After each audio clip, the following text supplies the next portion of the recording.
Good morning, everyone.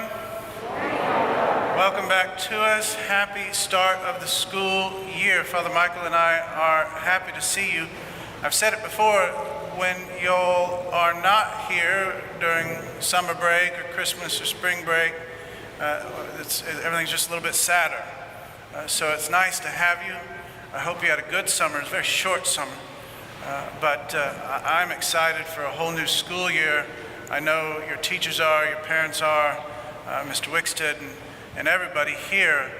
Father Michael especially, he is going to, he's the chaplain of the school this year, so he's going to spend a lot of time with you. You know, he's on you, he's assigned you, he's going to give you all he's got. So feel free to reach out to him and ask for any sort of help. And he's there for you. So this is going to be a great year. It's an exciting year. St. Rita Catholic School, I am biased, I understand that, but it's also just the truth. St. Rita Catholic School is the best Catholic school in the city of Dallas. Just is, all the way around. We're the best, right? I don't want that to go to your head. I don't want you to be arrogant. You need to be humble. But you need to understand that this school, this community is excellent, and we expect excellence. We will be excellent in the name of Christ. This is a special place. You are special people. This is going to be a special year. But we can't just say it. We got to show up and live it. If we just say it and we're not really excellent, well, that's just, there's another word for that, it's pathetic, right? We got to put our actions, our deeds where our words are,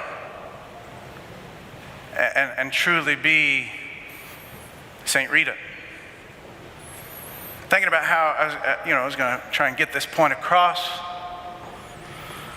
I was thinking yesterday, I'm a history buff generally. I love all sorts of historical things.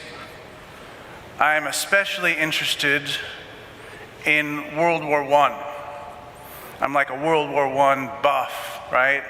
Those of you who don't know what World War I was, a big, huge war encompassing not just Europe, but Africa, the whole globe, over 100 years ago. There's World War I, World War II. Thank God we don't live in those times. But I'm fascinated by World War I. In Europe, they just call it the Great War. They fought it for years. It was from 1914 to 1918. Millions of people fought. Millions of people died. It was an enormous battle. The British, the Americans, the French, the Canadians, they won. They won that war. They fought tooth and nail for 4 years, and they won the war. And thank God they did, because they were the good guys. But they couldn't just wake up in the morning and say, we've got this. They had to put in all sorts of effort. They had to put everything on the line to win. World War I's full of all sorts of amazing stories. I could tell you all sorts of stories. Two in particular jumped out at me. When the war began, you had to be 5'8" to join. That's about this tall, probably. You had to be 5'8" to join, right? So if you're short, you're out of luck. Within 2 months, they lowered the level to 5'5". 2 months after that, they lowered it to 5'3", so even the short people could fight in the war. It's not because the short people wanted to go to the war. It's not because, they thought it was unfair. They were at war. They needed all help they can get. They needed all hands on deck. The whole country, not just the soldiers, had to act and had to make sacrifices. They couldn't eat meat, because the meat was needed for the soldiers. They couldn't use certain metals, because they needed that to make tanks. Everybody's lives were inconvenienced. Everybody had to give something. They had to do whatever it took without being immoral. They did whatever it took to win the war. Another cool story from World War I that I've always liked is the war ended on November 11th, 1918, at 11 a.m. Everybody decided we're going to stop fighting at 11 in the morning, November 11th, 1918. That's why November 11th today is Veterans Day. It's a story about a German soldier. He was a machine gunner. His job was to just shoot the machine gun. At 10:58, 2 minutes before the war ended, he loaded up his gun and he just shot and fired every single bullet until all the bullets were gone.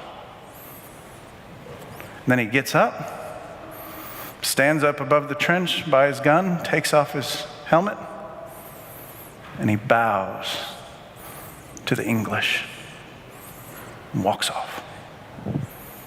It's a weird story, but I've always seen that story as a story about a man who gave it all and fought to the end. Gave it all and fought to the end. Two lessons that I think are just valuable for every single person in this room. And that is, when you have to do something that is great, you've got to do what it takes. You got to go all in. You got to give what you need to give to win the battle. And you fight to the end. You fight to the end. You never, ever, ever give up. This is what's different. This is what makes the difference between champions and those who aren't champions. Those who are great and those who aren't great. A champion understands that you play to the end, you fight to the end. Think what would happen if playing football, there you are, battling it out, but here comes the third quarter. And you think to yourself, well, I'm done now. I played enough. I'm going to go home. What would happen? You would lose the game. You would lose the game. Champions play to the end of the fourth quarter.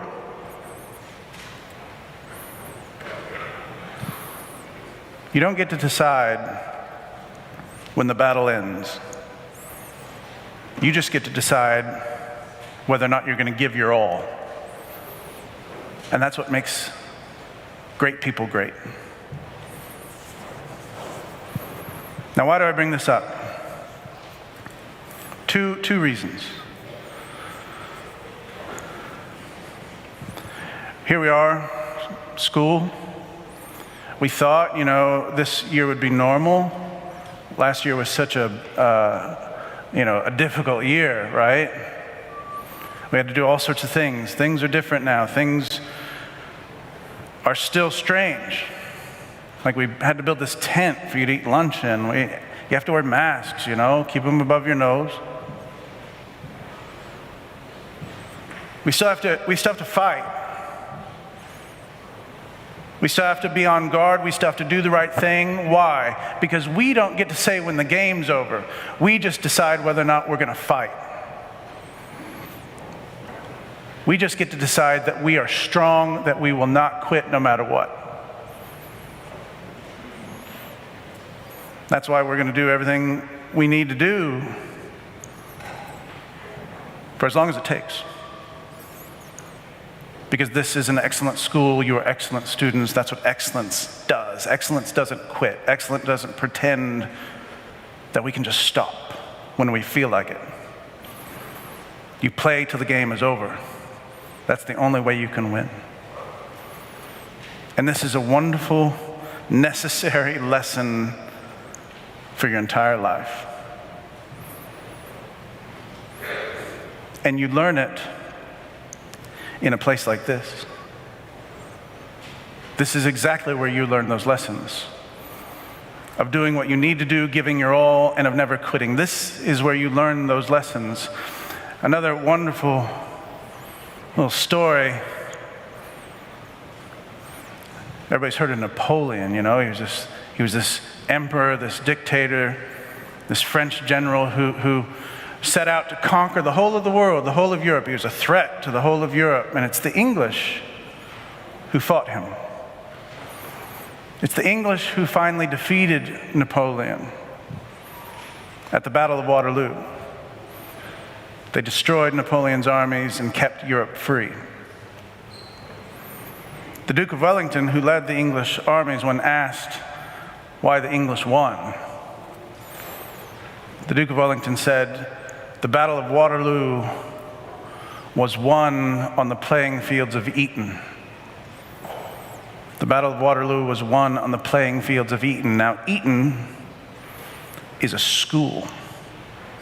It's a very good school. It's where the best of the best go to school in England.